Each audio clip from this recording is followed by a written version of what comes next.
Hello and welcome to the Environment This Week series section of Drishti IAS. I'm Aisha, and in today's episode we will be covering topics which are important from General Studies paper 3, that is environment and ecology. So the basic funda that we will be following is we have taken topics from the current affairs and then we will be delving deeper into the static portion of it, and in the end we will be solving few of the practice questions, and like always you people will give me the answer in the comments below.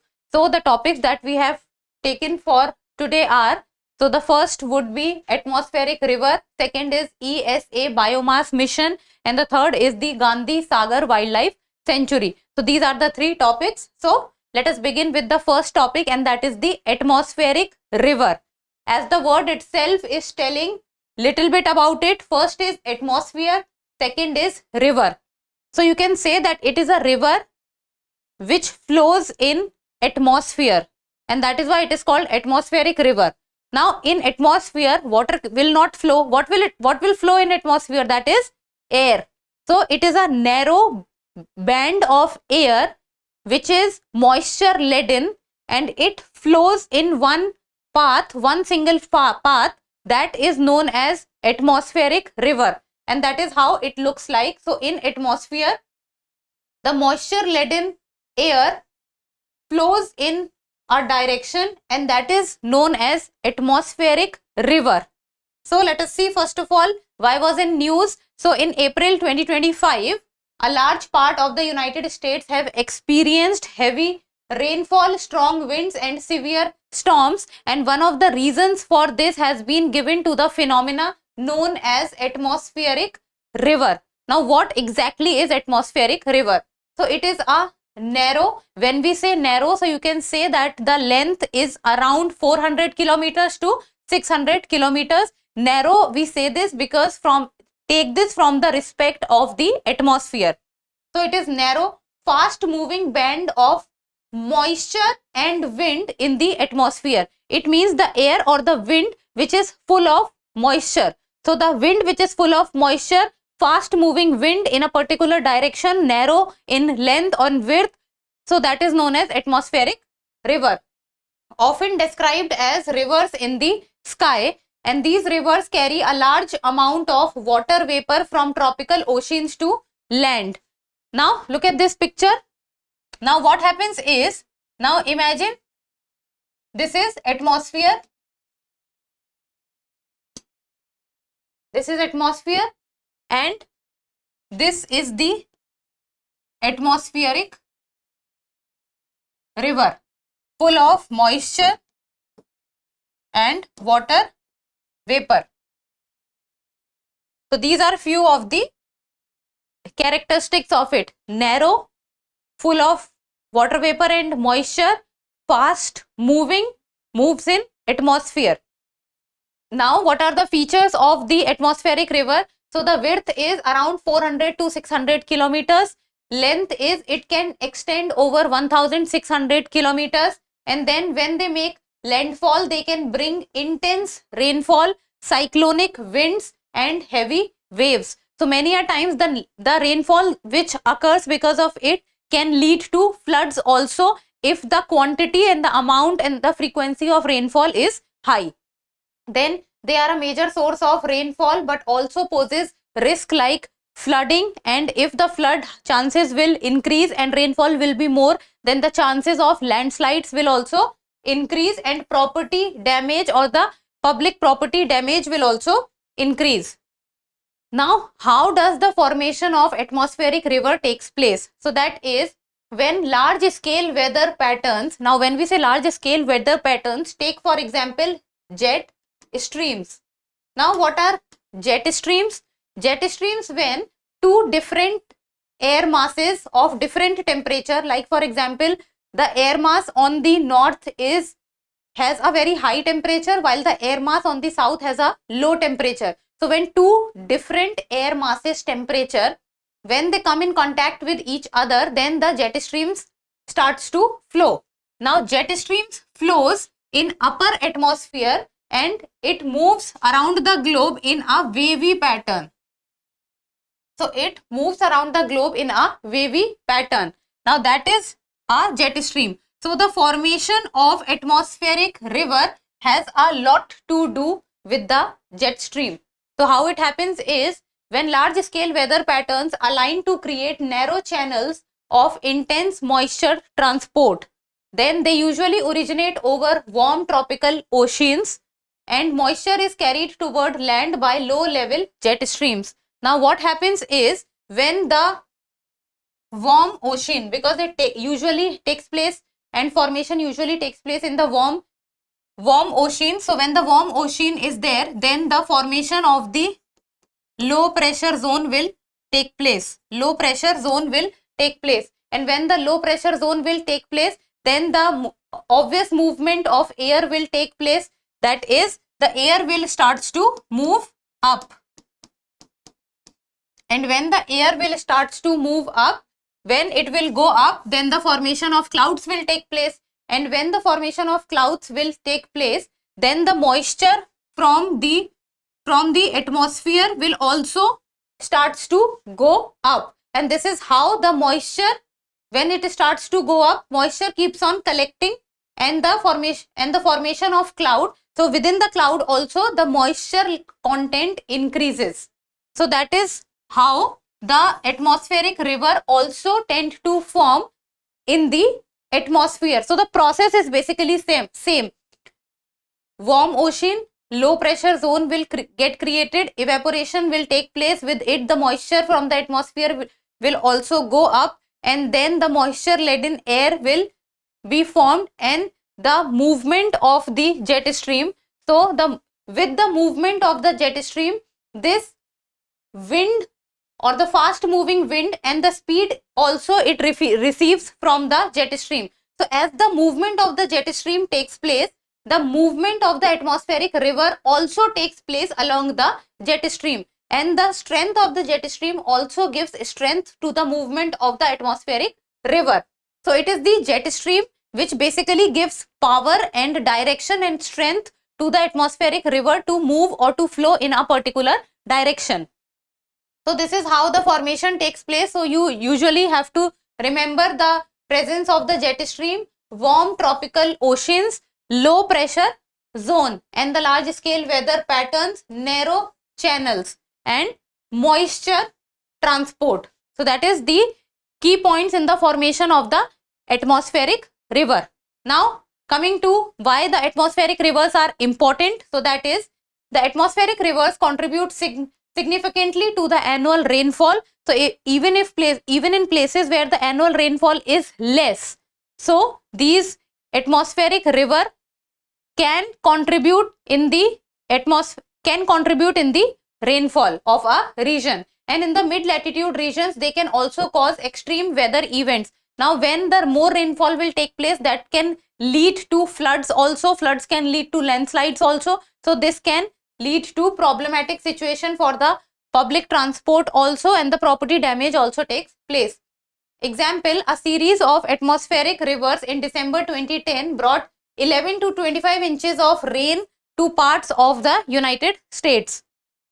They are important for replenishing water supplies, but if too intense, they can pose disaster risk also. Now imagine an area where during the summer time the temperature increases so high that the ground level is also depleting. So at that point of time, if the excessive rainfall takes place with regard to the atmospheric river, then this can be a positive sign for that particular region. But now there is concerning point also on the second hand of it, and that is with regards to, if more rainfall will take place and unlimited rainfall starts to take place, then this can lead to natural disasters also, like floods. Now atmospheric rivers in India. Such events are more common in mid-latitude regions, and India is more influenced by the monsoon system, but moisture-laden winds driven by similar dynamics can sometimes affect the northeastern and Himalayan regions. So very much atmospheric rivers is not seen in India. It is basically seen, and atmospheric river phenomena is basically you will found in the regions of United States. So in India, these can be observed during or at the sites of Northeast India and the Himalayan regions. Now impact of climate change on it. So that is due to the rise in global temperature, evaporation is increasing, leading to more water vapor in the atmosphere, and more water vapor in the atmosphere will lead to more and more quantity of atmospheric rivers to take place, and as a result of it excessive rainfall can be observed. This is expected to result in increase in the intensity of atmospheric river. With every 1 degree Celsius rise in temperature, the atmosphere can hold about 7% more moisture.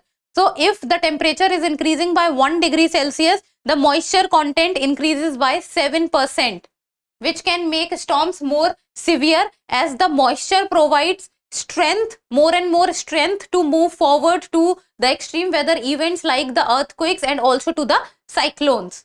Now, a 2018 NASA study estimated that future atmospheric rivers will be longer and wider. That can be a problem, or that can be a concerning point, because if the atmospheric river will be longer, it means the rainfall will also be longer or more. The frequency of the moist intense atmospheric river could double in the coming decades.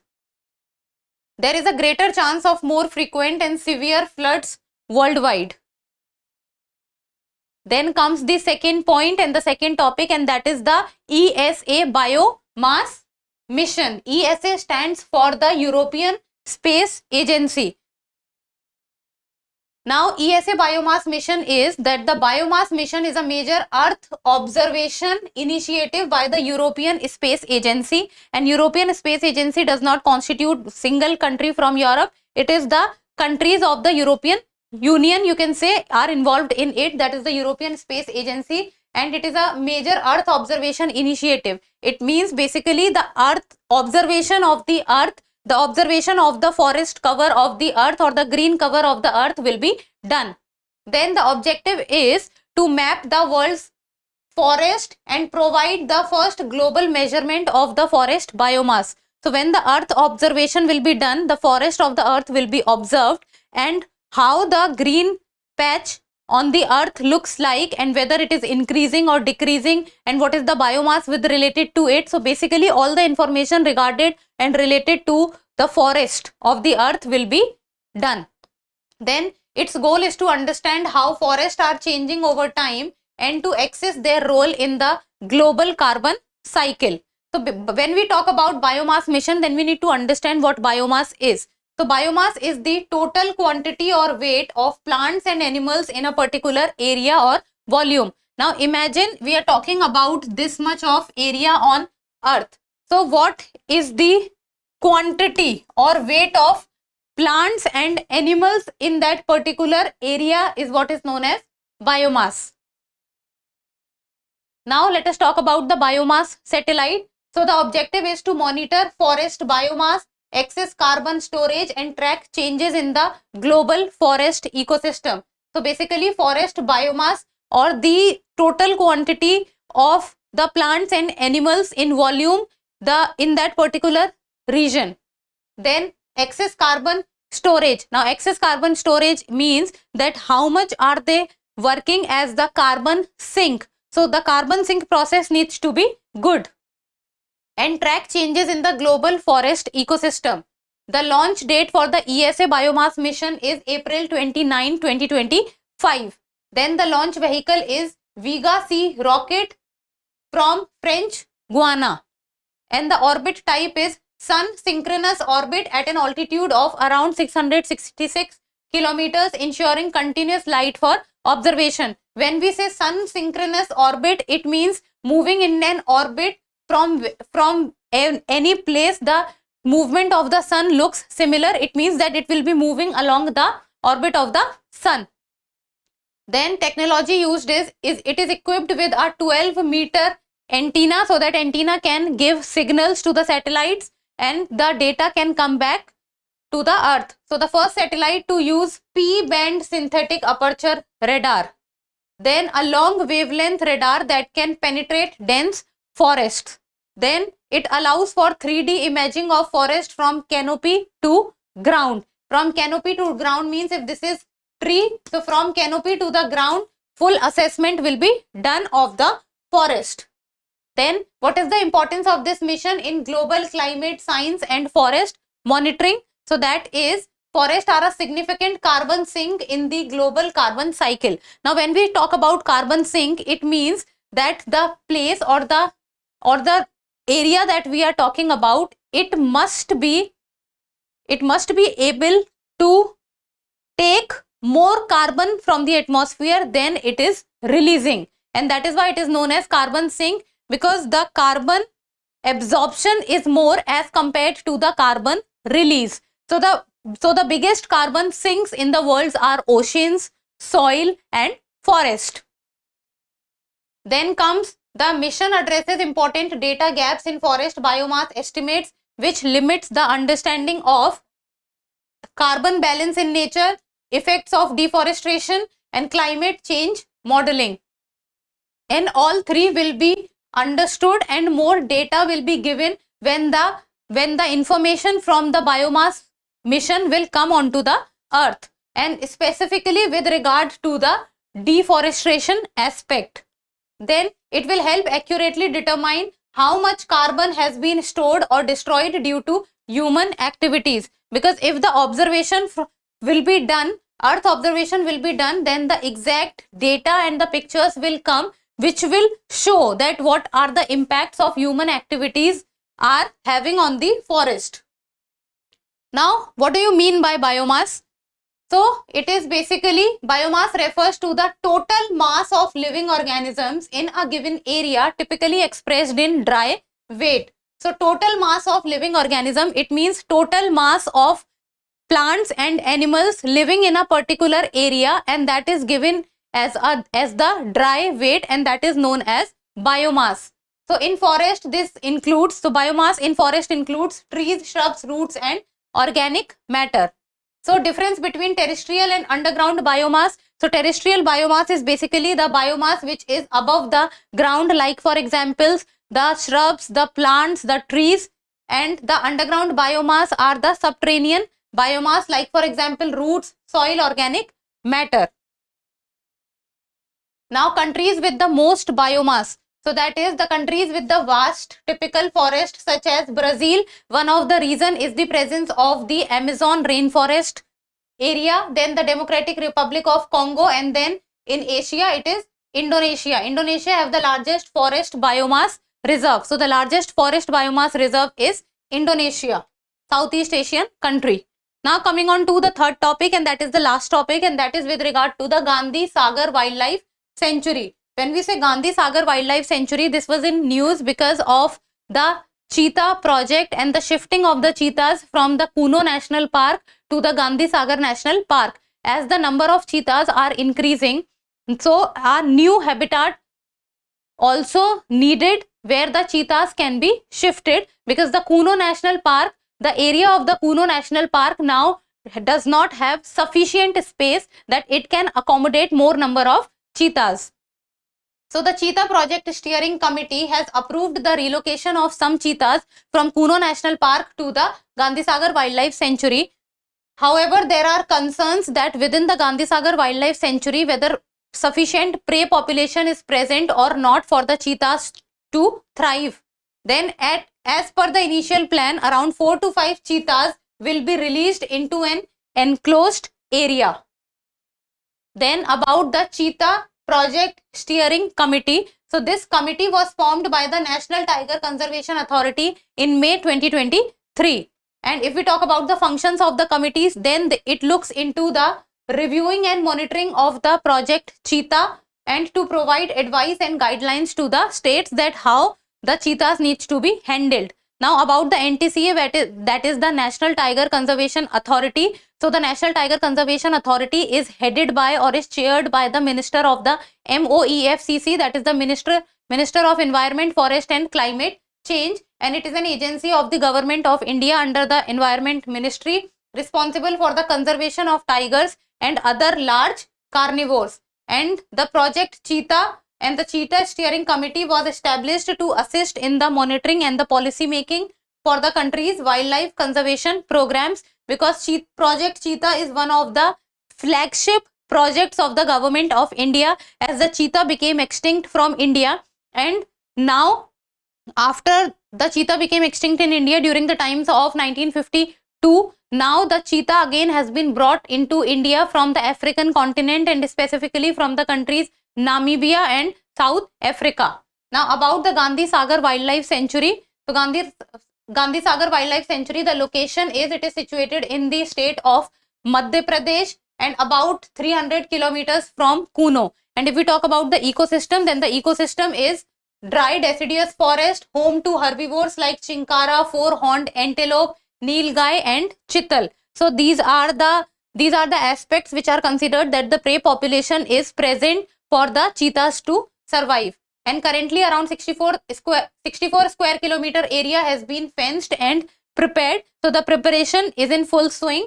Now about significance, being developed as a long-term center for cheetah conservation, and the goal is to establish a meta population about 60 to 70 cheetahs in the Kuno Gandhi Sagar landscape. Even though the target is very, very far away, but the preparation is in full swing and very soon the number of cheetahs will also increase.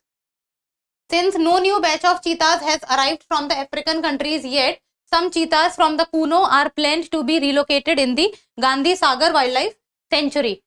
Now about cheetah, so the scientific name is Exinox jubatus and it is considered to be the fastest land animal in the world and can reach up to the speed of 100 kilometers per hour, and it was declared extinct in India during the time of 1952, and throughout the Asia the only country where cheetahs was present was Iran. But in Iran also not very high population of cheetahs were there, and that is why from African continent the cheetah came to India. Now about Project Cheetah, launched in the year 2022, and in the first phase 8 cheetahs were brought from Namibia and then 12 from the South Africa. And for the reintroduction of cheetahs, the destination which was selected was the Kuno National Park of Madhya Pradesh, and around so far 8 adults and 5 cubs have died.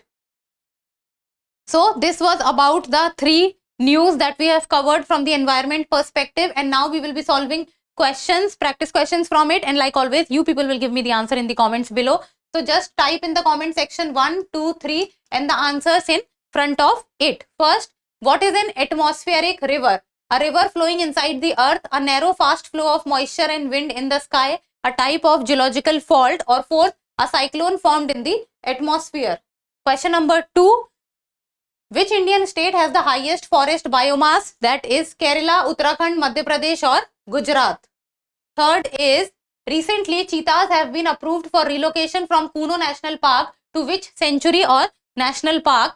First is Bandhavgarh Wildlife Sanctuary, second is Pench National Park, third is Satpura National Park, or fourth is the Gandhi Sagar Wildlife Sanctuary. So give me the answer in the comments below, and that's all for today. Thank you so much for watching. Till we meet next time, keep reading, keep writing and keep subscribing to the channel. Thank you.